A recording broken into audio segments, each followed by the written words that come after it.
অনাদরে ভূদেব তালাবন্ধ গ্রিলে মালা ঝুলিয়ে জন্মদিন পালন বিজেপির। মনীষীর সম্মান নিয়ে তৃণমূলকে তোপ। তৃণমূল বিধায়ক বলেন, ভূদেব মুখোপাধ্যায়ের জন্মদিনে পরিষ্কার করি। 1827 সালে 22 ফেব্রুয়ারি শিক্ষাবিদ ভূদেব মুখোপাধ্যায়ের জন্ম হুগলির খানাকুলের নতিপুরে আদি নিবাসে ছিল। পরে কলকাতা এবং চুঁচুড়া শহরে থাকতেন। চুঁচুড়া বড় বাজারে ভূদেবের বাড়ির সামনে তার আবক্ষ মূর্তি রয়েছে। সেই মূর্তি ধুলো বালিতে মলিন হয়ে আছে। আগাছা আর শুকনো কাঠ পাতায় ভর্তি মূর্তিস্থল। মূর্তির সামনে লোহার গ্রিলে তালা দেওয়া। আজ তার জন্মদিন পালন করতে গিয়ে বিজেপি কর্মীরা গ্রিলের বাইরে ফুল মালা দিয়ে শ্রদ্ধাঞ্জলি দেন। রাজনৈতিক দল দলাদলি করে এই ভূদেব মুখোপাধ্যায়ের জন্মদিন পালন করেছে, কিন্তু আজকে কাউকেই কিছুভাবে দেখা গেল না। আপনারা অবশ্যই দলাদলির বিষয় নয়, নিয়ম করেই বিজেপি আসে এখানে রীতিমতো জন্মদিন পালন করতে, এবং প্রতিবারই আসে। এইবারও এসছে। দুর্ভাগ্যবশত তাদের হয়তো স্মৃতিশক্তিতে নেই যে আজকে তার জন্মদিন, যার কারণেই আজকে এরকম পরিস্থিতি দেখছেন। দেখুন জায়গাটা কীরকম আবর্জনার স্তূপ হয়ে রয়েছে। সুতরাং এর আগেও আমরা দেখলাম ঋষি বঙ্কিমচন্দ্র চট্টোপাধ্যায়ের ওখানে একটা সেট করতে গেছিল ওনার মূর্তির উপরে এক পুলিশ আধিকারিক। তাকে এখানকার কাউন্সিলর ওই সেট করার জন্য তাকে চাপ দিয়েছিল।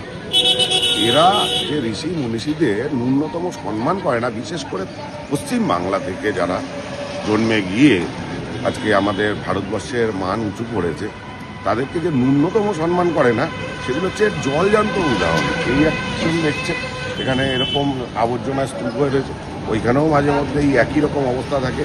বিজেপির পক্ষ থেকে মাঝে মধ্যে স্বচ্ছ ভারত অভিযান নেওয়া হয় এদের এই অপব্যবস্থা দেখে। আজকে কি ভেতরে যেতে পারলেন না? কোথায় যেতে পারলাম? একটু দেখছেন তো, তালা মেরে রেখে দিয়েছে। তারা তো জানেই না, তাদের মাথায় নেই যে আজকে এই মনীষীর জন্মদিন, তাদের মাথায় নেই। এটা দুর্ভাগ্য।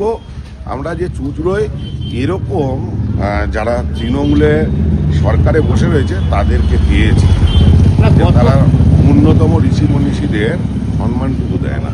গতকাল 21শে ফেব্রুয়ারি গেছে ভাষা দিবস, বাংলা ভাষার জন্য আন্দোলন হয়েছিল। ঠিক তার পরের দিন একজন বাংলার মনীষী এরকম অবহেলায় পড়ে রয়েছে, কি বলবেন? দেখুন, তৃণমূল যেটা করে সেটা হচ্ছে সম্পূর্ণ লোক দেখানো। ভেতর থেকে, অন্তর থেকে কোনো আবেগ নেই তাদের, আর সেগুলো জলজান্ত উদাহরণ আজকে আপনারা দেখতে পাচ্ছেন। আজ 22শে ফেব্রুয়ারি, আজকের দিনেই 1827 খ্রিস্টাব্দে জন্মগ্রহণ করেছিল ভারতবর্ষের সাংস্কৃতিক প্রজ্ঞা ধারণকারী, ভারতবর্ষে শুধু বাংলার নয় ভারতের অন্যতম পূজনীয় মনীষী ভূদেব মুখোপাধ্যায়। এই ভূদেব মুখোপাধ্যায়ের জন্মদিনে আজকে আমরা এখানে এসে তাকে যথাচিত মর্যাদার সাথে শ্রদ্ধা জানাতে এসেছিলাম, কিন্তু দেখতে পেলাম ভূদেব মুখোপাধ্যায় আজকে বাংলার মাটিতে কারারুদ্ধ অবস্থায় আছে। এক নির্ভীতে কাঁদছে, যেন মলিন হয়ে রয়েছে তার ধুলোবালিতে।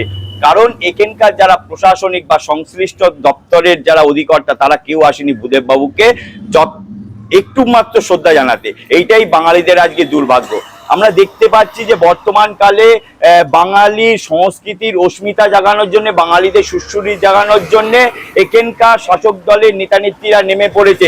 গতকালকে 21শে ফেব্রুয়ারি গেল ভাষা দিবস, আজকে সেই ভাষার অন্যতম প্রাণ পুরুষ ভূদেব মুখোপাধ্যায়কে শ্রদ্ধা জানানো গেল না। এইটাই বাঙালিদের লজ্জা, এইটাই বাঙালিদের দুর্ভাগ্য। গতকালকে দেখা গেল তৃণমূলের বিশাল মিছিল হয়েছে চট্টগ্রামে। সেখানে দেখা গেল মনীষীদের সঙ্গে অভিষেক বন্দ্যোপাধ্যায় এবং মমতা বন্দ্যোপাধ্যায়ের ছবি।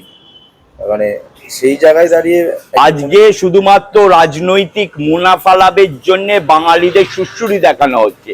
সেই কারণেই তো প্রত্যেকটা জায়গায় আজকে বাংলার বিভিন্ন মনীষী মহামানবরা প্রতিকৃতি ক্ষুদ্র আকার ধারণ করেছে। এখানকার সবচেয়ে বড় মনীষী হিসেবে পরিগণিত করতে চাইছে মাননীয়া মমতা বন্দ্যোপাধ্যায় এবং অভিষেক বন্দ্যোপাধ্যায়। সেই কারণেই তো আজকে তাদের প্রতিকৃতি বিশাল আকার হলেও মনীষীরা ক্ষুদ্র অবস্থান রয়েছে। এই অবস্থা আজকে পশ্চিমবাংলার মাটিতে। আজকে তারা বলছে বাংলা ভাষাকে নাকি ব্যাপকভাবে তাচ্ছিল্য করছে, বাঙালিদের নাকি অপমানিত করছে এই এখানকার শাসক দল। কারণ তারা চায় প্রতিনিয়ত বাঙালিকে সুশ্রুতি দেখে রাজনৈতিক মুনাফা লাভ কায়েম করা যায়। অথচ ভূদেব বাবু যে মাটিতে একসময় এসেছে মাইকেল মধুসূদন দত্ত, যে ভূদেব বাবুকে হেক্টর বধ উৎসর্গ করেছে মাইকেল মধুসূদন দত্ত, যেখানে এসেছে রবীন্দ্রনাথ থেকে আমাদের বঙ্কিমচন্দ্র চট্টোপাধ্যায়, রামগতি নায়রত্ন, অক্ষয়চন্দ্র সরকার, একাধিক মনীষী মহামানবদের পদরেণুতে ধন্য হওয়া এই মাটিতে একটা এখানকার বিধায়ক, কাউন্সিলর বা পৌর প্রধান আসেনি। এর থেকে লজ্জার কি আছে? আর এরা বলছে বাঙালির অস্মিতাকে নষ্ট করছে নাকি বিরোধী শিবিররা। তাদের দেখে আজকে লজ্জা লাগছে। আজকে আমাদের এখানে একটা বেটে বাছুর আছে, শুধু রাজনৈতিক বুলিয়াও রায়, কিছু জানি না, একটা উচ্চারণ ঠিক মতন করতে পারে না। সে করবে বাঙালির সংস্কৃতি, বাংলার ভাষা নিয়ে তিনি বাঙালির কাছে দাঁড়াবে। এই হলো আজকে ভূদেব বাবুর যা অবস্থা। আগামী দিনে এরকম ভাবেই মনীষী মহামানবদের প্রতিনিয়ত তাচ্ছিল্য করবে বাংলার এই সরকার, এখানকার উদ্দিধারী নেতা নেত্রীরা। কারণ তাদের সবচেয়ে বড় মনীষী আজকে মমতা বন্দ্যোপাধ্যায় এবং তার ভাইপো অভিষেক বন্দ্যোপাধ্যায়। বিধায়ক বলছেন যে তারা নাকি জন্মদিনে এখানে এসে মাল্যদান করেন, কিন্তু আজকেই তো ভূদেব বাবুর জন্মদিন। বিধায়ক তো বলি না, ওটা বেটে বাছুর, বোধহয় ওর নিজের জন্মদিনে মাল্যদান করতে আসবে। আমি জানি না কার জন্মদিনে। ভূদেব বাবুকে চেনে? ভূদেব বাবুর একটা শ্লোক উচ্চারণ করতে পারবে? ভূদেব বাবুর একটা উপন্যাস সম্পর্কে ওনার কোনো জ্ঞান আছে? যে ভূদেব বাবু সর্বপ্রথম ভারতবর্ষকে মাতৃরূপে বন্দনা করেছে, যে ভূদেব বাবু মাতৃ সাধনা করে তার নামে মন্ত্র উচ্চারণ করেছে, সেই ভূদেব বাবুকে বিন্দু মাত্র এরা চেনে জানে, বা তার উপন্যাসের একটা খণ্ডও কোনোদিন নিজে আওড়েছে কিনা তাই সন্দেহ। এই বেটে বাছু শুধু তোতলা, প্রতিনিয়ত বাংলা ভাষাকে নিজেই অপমানিত করেছে। সে করবে ভূদেব বাবুকে সম্মান। এর থেকে লজ্জা আর কিছু হতে পারে না বাঙালিদের কাছে। আপনার নাম? সপ্তর্ষি বন্দ্যোপাধ্যায়। বিজেপি সম্মান দিচ্ছে না, কিন্তু চুঁচুড়ো শহরে একজন মনীষী ভূদেব মুখোপাধ্যায়, তার আবক্ষ মূর্তি একেবারে অবহেলিত, জঙ্গল হয়ে আছে, নোংরা হয়ে আছে। আপনাদের সাংসদ ছিলেন সেই সময়, তাকে এখানে মালা দিতে বাধা দেওয়া হয়েছিল। অথচ দেখা যাচ্ছে যে ভাষা দিবসের র্যালি হচ্ছে হুগলি সাংগঠনিক জেলায়, সেখানে মনীষীদের ছবি নিয়ে বিরাট মাতামাতি। কি বলবেন? তৃণমূল কংগ্রেস কোনোদিনই আমাদের যারা বাংলার মনীষী আছে তাদের কি গুরুত্ব দিয়েছে বলুন? আজকে এই যে বন্দে মাতরম যে ভবন, আমাদের বঙ্কিমচন্দ্র চট্টোপাধ্যায়ের যে ভবন জোড়াঘাটে, সেটাও এতদিন সংস্কার ছাড়া পড়েছিল, সেটাও কোনো সংস্কার হয়নি। আজকে নিশ্চয়ই মনে থাকবে মানুষের যে ভারতীয় জনতা পার্টির তরফ থেকে আজ থেকে প্রায় 20 বছর আগে 24 ঘন্টার অনশন আমরা করেছিলাম। তখন বাদল ভট্টাচার্য আমাদের এমএলএ ছিলেন, বেঁচে ছিলেন।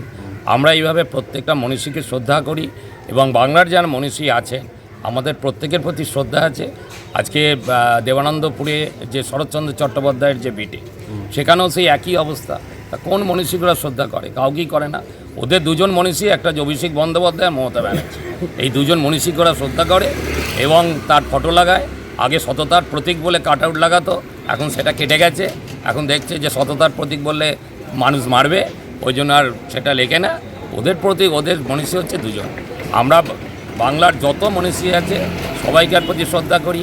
এই যে রথ আমাদের বেরোবে, এই রথের আমাদের যাত্রাকালে যত মনীষীদের আমাদের কাটাউরি থাক, প্রতিকৃতি থাক, কোনো স্ট্যাচু থাক, প্রত্যেকটাতে মাল্যদান করা হবে এবং তাদের শ্রদ্ধা জানাতে হবে। এটাই আমাদের কর্মসূচি আছে। সেখানে দেখা যাচ্ছে বিজেপি অভিযোগ করছে যে ভূদেব মুখোপাধ্যায় শহরেই রয়েছে, কিন্তু তার কোনো সংরক্ষণ নেই। প্রতি বছর আপনি সেটা ভাষা দিবস আগে পরিষ্কার করে, এবার সেটা করেননি। কি বলবেন? ভূদেব মুখোপাধ্যায়ের জন্মদিনে আমরা করি, জন্মদিনে অবশ্যই করি। কি বলবেন তারা যে অভিযোগ তুলছে যে এরকম? বিজেপির অভিযোগ নিয়ে কিছু বলার নেই, ওদের অভিযোগের উত্তর দিয়ে সময় নষ্ট করা।